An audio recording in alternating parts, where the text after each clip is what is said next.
नमस्कार बच्चों। विज्ञान और प्रौद्योगिकी कक्षा 9वीं। Subject teacher Anil Garte. विज्ञान part first, chapter number 13, carbon एक महत्वपूर्ण तत्व। पिछले पीरियड में हमने कार्बन के बहुत सारे प्रकार या उसके अपरूप हमने देखे थे।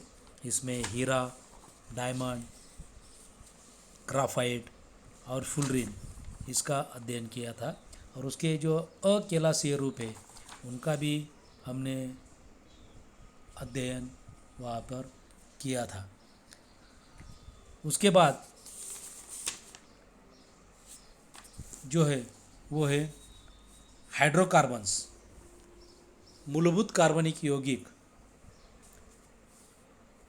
अधिकांश कार्बन यौगिकों में कार्बन के साथ हाइड्रोजन समाविष्ट होता है। ये मूलभूत कार्बनिक यौगिक मूल यौगिकों के नाम से पहचाने जाते हैं और इन्हें ही हाइड्रोकार्बन्स कहा जाता है। यानी कि जिन यौगिकों में कार्बन के साथ हाइड्रोजन मौजूद होता है उन सभी यौगिकों को हाइड्रोकार्बन्स कहते हैं। कार्बन का इलेक्ट्रॉनिक स्वरूपन 2 और 4 है।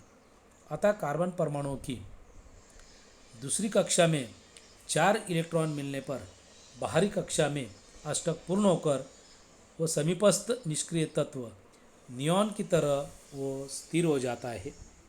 यह होते समय इलेक्ट्रॉन की लेन देन न होकर उसमें साझेदारी होती है। कार्बन की संयोजकता 4 है, अर्थात वो दूसरे कार्बन के साथ या अन्य तत्व के परमाणुओं के साथ 4 अधिकतम सहसंयोजक बंध यानी कि कोवैलेंट बॉन्ड वो बना सकता है।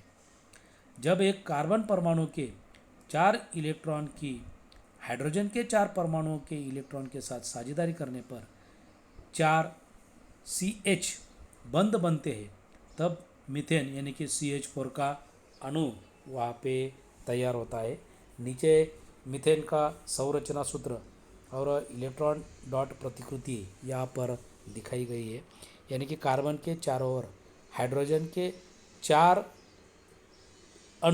परमाणु यहाँ पर जुड़े हुए रहते हैं और हर एक हाइड्रोजन का परमाणु 2 इलेक्ट्रॉन के साथ या डॉट प्रतिकृति में जुड़ा हुआ हमें नज़र आता है। उसके बाद यह सहसंयोजक यौगिक के गुणधर्म। सहसंयोजक यौगिक जो रहते हैं उनके गुणधर्म क्या है? सहसंयोजकीय यौगिकों का गलनांक अथवा क्वथनांक कम होता है। यह प्राय पानी में अविलय तथा कार्बनिक विलयकों में विलय होते हैं। यह ऊष्मा तथा विद्युत के मंद चालक होते हैं। संतृप्त तथा असंतृप्त हाइड्रोकार्बन्स।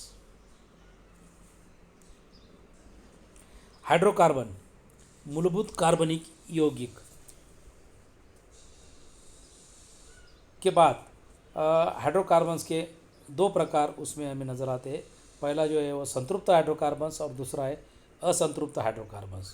पहला जो है उसमें संतृप्त हाइड्रोकार्बन्स। कार्बन का परमाणु एक विशिष्ट गुणधर्म दर्शाता है। वह आपस में तथा अन्य तत्वों के परमाणुओं के साथ बंध बनाकर श्रृंखला वो बना सकता है। जिस हाइड्रोकार्बन्स में कार्बन कार्बन सिंगल बॉन्ड यानी कि एकल बंध होता है, यानी कि कार्बन कार्बन सभी कार्बन परमाणुओं में एकल बंध होता है, उसे संतृप्त हाइड्रोकार्बन्स कहा जाता है। उदाहरणार्थ इथेन C2H6 अर्थात CH3 एकल बंध CH3, प्रोपेन CH3 एकल बंध CH2 एकल बंध CH3।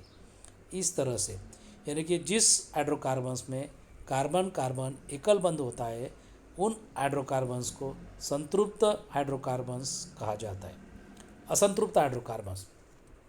कुछ हाइड्रोकार्बन्स में 2 कार्बन परमाणुओं के बीच बहुबंध होता है। बहुबंध द्विबंध या त्रिबंध होता है। जिन हाइड्रोकार्बन में कम से कम एक बहुबंध होता है उन्हें असंतृप्त हाइड्रोकार्बन्स कहते हैं।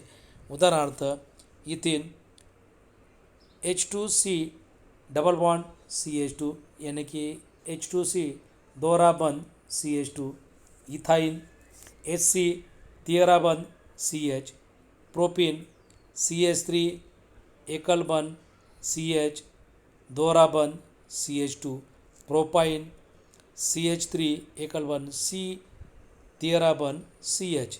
इस तरह से ये सभी असंतृप्त हाइड्रोकार्बन्स उनको कहते हैं, क्योंकि इनमें जो कार्बन कार्बन बंध है कम से कम एक बंध जो रहता है वो बहुबंध होता है, यानी कि दोहरा या तिहरा बंध उनमें समाविष्ट होता है। कार्बन की विलेयता, सोल्युबिलिटी ऑफ कार्बन, इसमें एक प्रयोग करने के लिए आपको बोला है मिट्टी का 3 शंक्वाकार पात्र लेने हैं और एक विडोलक, पानी, मिट्टी का तेल, खाद्य तेल, कोयले का बुरादा आदि 3 शंक्वाकार पात्र लेकर उनमें क्रमशः खाद्य तेल, पानी तथा मिट्टी का तेल लेकर के हर शंक्वाकार पात्र में आधा चम्मच कोयले का बुरादा उसमें डालना है और विडोलक की सहायता से उसको हिलाना है।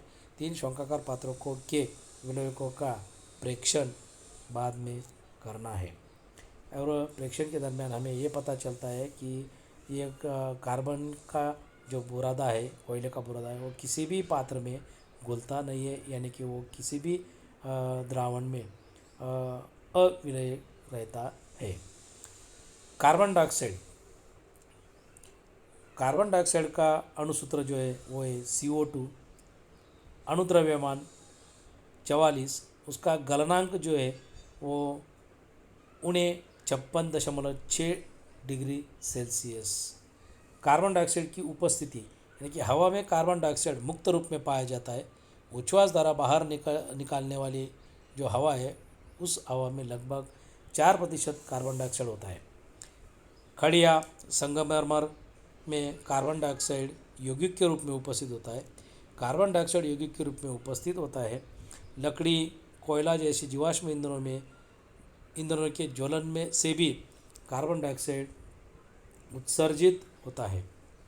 कार्बन डाइऑक्साइड बनाने की विधि, उसमें लगने वाली सामग्री, स्टैंड, गोल पेंदी वाला फ्लास्क, तीसल कीप, गैस वाहक नली और गैस जार। आकृति में दर्शाए अनुसार उपकरणों का विन्यास कीजिए। विन्यास करते समय गोल पेंदी वाले फ्लास्क में कैल्शियम कार्बोनेट डालें, CO3 डालना है। तीसल कीप के तनु यानी कि हाइड्रोक्लोरिक एसिड फ्लास्क में डालें। कीप का सिरा आम लेप में डुबा रहे, इसका ध्यान रखिए। कैल्शियम कार्बोनेट यानी कि CaCO3 और तनु HCl के बीच अभिक्रिया होने से कार्बन डाइऑक्साइड तैयार होता है। यह गैस 4 से 5 गैस जारों में एकत्र कीजिए। इस अभिक्रिया का रासायनिक समीकरण नीचे दिया गया है। उसमें CaCO3 plus twice HCl, CaCl2, इसे कैल्शियम क्लोराइड, उसके बाद पानी और कार्बन डाइऑक्साइड इसमें गैसियस रूप में हमें तैयार मिलता है।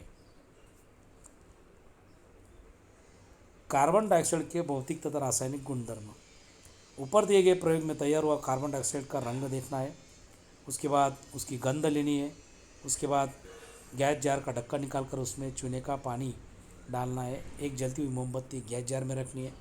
वैश्विक सूचक का थोड़ा विलेय कार्बन डाइऑक्साइड से भरी गैस जार में डालना और उसको हिलाना है। गैस जार में थोड़ा पानी डालकर गैस को हिलाना है। नीला तथा लाल लिटमस कागज़ गीला करके कार्बन डाइऑक्साइड वाले गैस जार में डालना है।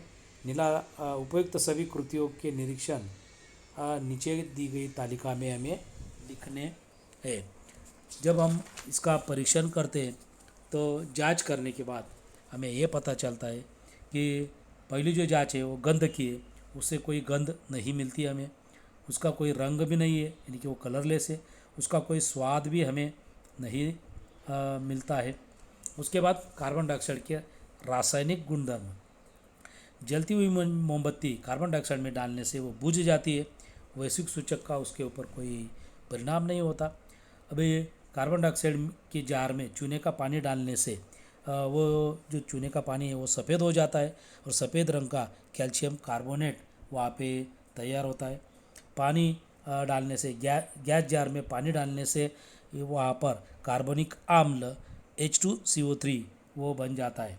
और लिटमस कागज़ यानी कि उस गैस जार में गीला नीला लिटमस अगर हम डालते हैं तो उसका रंग लाल हो जाता है, यानी कि उसमें आम्लता पाई जाती है और लाल लिटमस लाल ही वहाँ पे रहता है। धन्यवाद।